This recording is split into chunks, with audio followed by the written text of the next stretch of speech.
Women formed as much as 23% of the mill workforce in the period between 1919 and 1926. 1990 से 1926 तक का जो बीच का पीरियड रहा, उसमें लगभग जो मिल में काम करने वाली थी वो 23% महिलाएं थी. After that, their numbers dropped steadily to less than 10% of the total workforce. और उसके बाद जो है उनकी संख्या में कमी आई और वो लगभग 10% तक गिर गई जो टोटल वर्कफोर्स काम करती थी. By the late 1930s, women jobs were increasingly taken over by machines or by men. 1930 के अगर एंड की बात करें तो जो वुमेन के जॉब थे अब ज्यादातर उनको मशीन्स कर रही थी या फिर मेन आ गए थे. Bombay dominated the maritime trade off India till well into the 20th century. जो बॉम्बे था उसका जो समुद्री इलाके का जो ट्रेड हो रहा था वो काफी हद तक चला 20th century तक. It was also at the junction head of two major railways. और ये जो है दो मेजर रेलवेज के बीच का जंक्शन हेड था. The railways encouraged an even higher scale of migration into the city. Railways की मदद से भी बहुत सारे लोग जो है शहर में माइग्रेट कर रहे थे. For instance, famine in the dry regions of Kutch drove large number of peoples into Bombay in 1888-89. जैसे जब कच्छ के जो सूखे इलाके हैं वहां पर जब सूखा काफी तेजी से पड़ा या सूखा जब पड़ा तो बहुत सारे लोग जो है वहां से बॉम्बे आ गए 1888-89 में. The flood of migrants in some years created panic and alarm in official circles. अब इस तरह से जो बाढ़ आ रही थी कि लोग जो हैं इतनी दूर इलाकों से चल चल के बॉम्बे आ रहे थे, उससे जो वहां के ऑफिशियल लोग थे अब उनको जो है परेशानी होने लगी. Worried by the influx of population during the plague epidemic of 1898, district authorities sent about 30,000 people back to their places of origin by 1901. अब जिस तरह से पॉपुलेशन बढ़ती जा रही थी उस तरह से प्लेग फैलने की बहुत ज्यादा चांसेस हो गए थे. या कहना चाहिए उस टाइम पे जब प्लेग फैल रहा था 1898 में तो जो डिस्ट्रिक्ट अथॉरिटीज थे उन्होंने लगभग 30,000 लोगों को वापस उसी जगह भेज दिया जहां से वो आए थे 1901 में. Housing and neighbourhoods. Bombay was a crowded city. अब बॉम्बे जो है वो एक बहुत क्राउडेड यानी भीड़ भाड़ वाली शहर माने जाने लग गई. While every Londoner in 1840s enjoyed an average space of 155 square yards, Bombay had merely 9.5 square yards. अब एक तरफ जो लंदन जैसे शहर में 1840 में हर एक इंसान के पास 155 स्क्वायर यार्ड की जमीन थी तो बॉम्बे के पास खाली 9.5 स्क्वायर यार्ड की. By 1872, when London had an average of 8 persons per house, the density of Bombay was as high as 20. जब 1872 में लंदन में एक घर में लगभग 8 पर्सन एवरेज होते थे तो वहीं बॉम्बे में 20 लोग.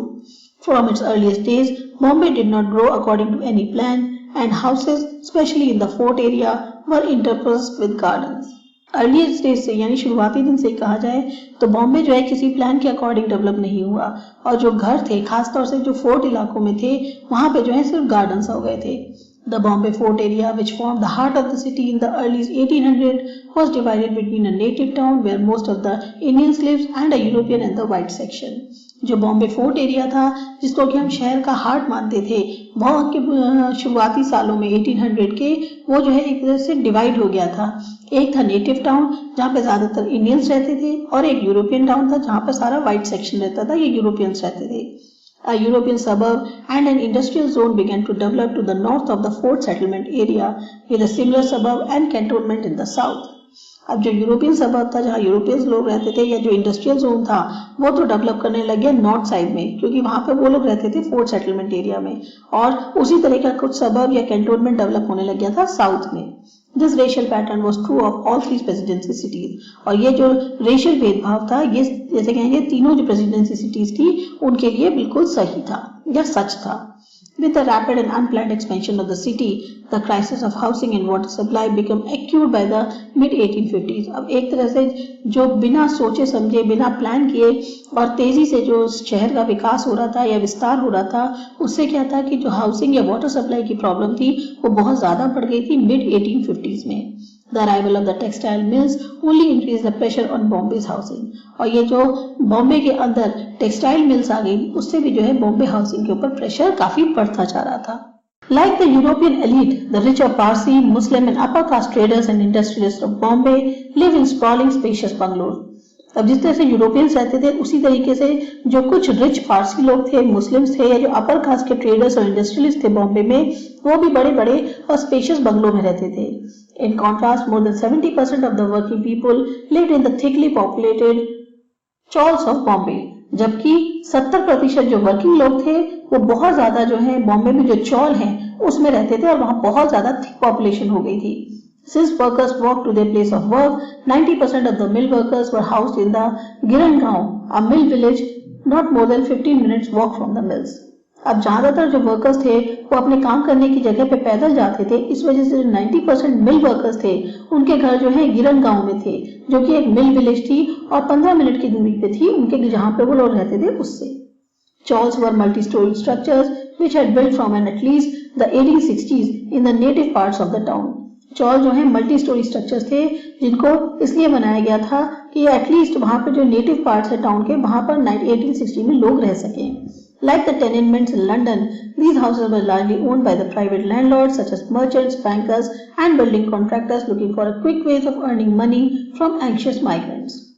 जिस तरह से लंदन में टेनेमेंट्स बनाए गए थे यानी वन हाउस बनाए गए थे, वन रूम हाउसेस बनाए गए थे, उसी तरह से ये जो हाउसेस बने थे इनको ज्यादातर इनके प्राइवेट लैंडलॉर्ड्स थे जैसे कि मर्चेंट्स हैं, बैंकर्स हैं या बिल्डिंग कॉन्ट्रैक्टर्स हैं, उन्होंने ये घर बनवाए थे और उनका ये जैसे कहना चाहिए बहुत सही और तेज तरीका था जिससे कि वो जो लोग बाहर से आ रहे हैं उनसे पैसे कमा सकें।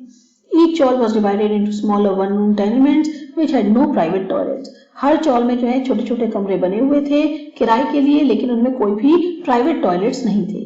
Many families could reside at a time in the tenement.